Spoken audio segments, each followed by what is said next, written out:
Now, there was a dark time about 4 to 5 years ago when it looked like local multiplayer games might be a dying breed. Everything was going online, split screens were being denied their little corners on people's TV screens, and publishers repeatedly expressed that the future lay in the online realm. But with the steady rise of indie games, as indicated by their crucial role in the PS4 versus Xbox One console war, we've seen a mini resurgence in split screen multiplayer. Evidence, if ever it was needed, that gathering a bunch of friends in a room and gaming the night away isn't as archaic a pastime as visiting a Victorian freak show. From the player's point of view, local multiplayer brings about perks simply not possible in the online realm. Drinking games, punching the arm of the person next to you, doing a hip-thrusting victory dance right in front of the stupid face of the person you've just vanquished. Yeah, Peter, Ben, and Jules, I will take that thrashing I gave you on Crash Team Racing to the grave. Thankfully, there are still more than a few AAA games out there that continue to fly the offline multiplayer flag, giving us hope that many other games may also one day prioritize recapturing that old-school multiplayer magic. In the meantime, I'm Scott from OutCulture.com, and these are 8 best PS4 multiplayer games that you can play offline.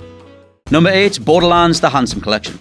The Borderlands series was one of those few first-person shooters that kept up the glorious tradition of split-screen in the last console generation. It did the job with a simple gusto, allowing 2 people to play through the entire campaign together with no fuss or complications. Both players even had their own menu screen, so you didn't have to twiddle your thumbs while waiting for the other player to kit themselves up. Compiling Borderlands 2 and the pre-sequel into one solid bundle, the Handsome Collection includes all DLC for both games. While many of us were secretly dreading that this remaster might finally exclude split-screen multiplayer from the games entirely, Gearbox actually went the other way, upgrading local multiplayer to 4 players simultaneously. Now there was a pleasant surprise. 4-player modes work nice and smooth, although the frame rate is capped at 30 FPS, which is absolutely reasonable by console standards, and players load characters from their own accounts too, so you can easily take any progress from your own profile across to a friend's house. Like Handsome Jack himself, 4-player split screen is back and better than ever. Number 7, Call of Duty Black Ops 3.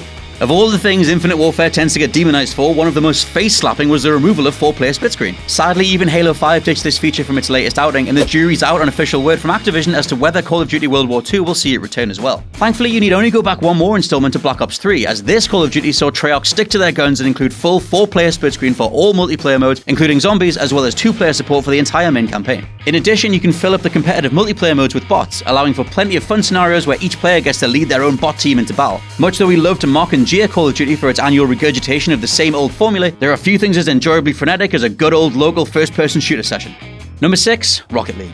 Rocket League is no more a game at this point than an esport, a genuine craft, a cultural phenomenon. No one expected this quirky fusion of micro machines and football to be such a runaway success, especially when its predecessor was at most a well-liked cult hit. Now, there's no disputing that Rocket League is best enjoyed when playing online against other people. There has to be something said about making up a team comprised of your best friends sitting on the couch right next to you. All of this leads to tricky one-on-one duels or 2-on-2 games with the screen split 4 ways. It's one thing to gloat about your victories over online opponents using the auto messages, childishly spamming things like "what a save" after you score a goal, but that experience has nothing on the elation of scoring a last-second winner against your best friend.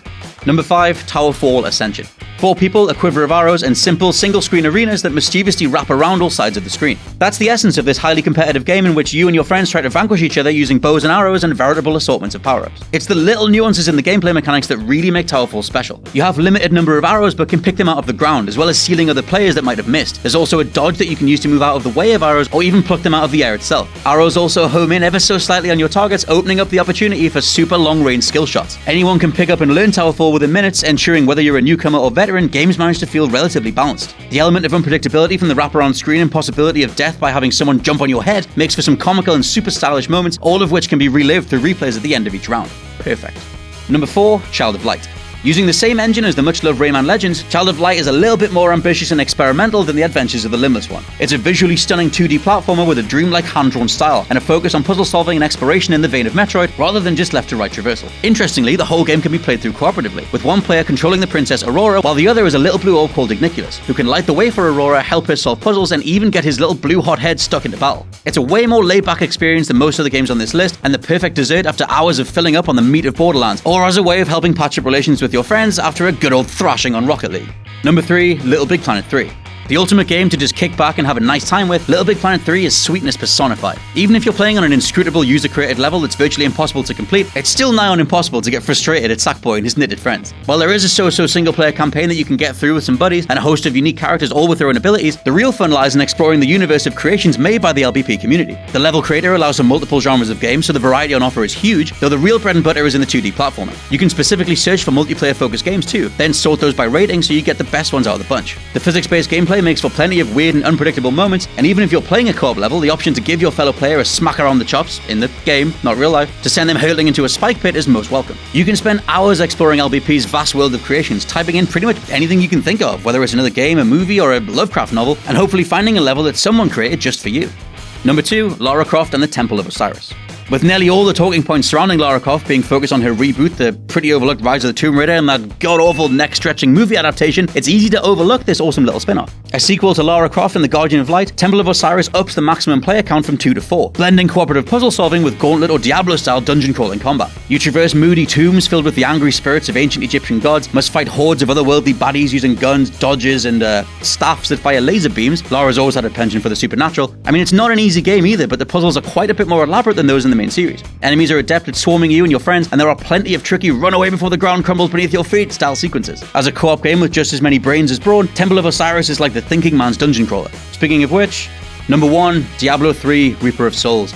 It doesn't get more awesomely old school than this. Diablo 3's no-nonsense hack-and-slash gameplay has proven itself to be pretty much timeless, as is the carnal pleasure of obliterating hordes of dark fantasy creatures and picking up tons of loot. There's not a blind loot box or microtransaction in sight, and though some play Diablo for that solo grinding experience, the real fun begins when you jump in with a foursome of buddies. As you'd expect, all the action takes place on a single screen, so you're not sacrificing spatial awareness. If anything, you can look out for your friends being mobbed by a sudden rush of enemies. It won't be a cakewalk either, as monster health and damage scales to adapt to the number of players in the game, as well as the host's level. Admittedly, the downtime when 3 players are waiting for someone to equip their newfound loot and mope around the skill tree is still a bit of a drag. Yes, Jules, the ceremonial dagger is better for your witch doctor than the staff, but even that doesn't detract from the best co-op slasher on consoles.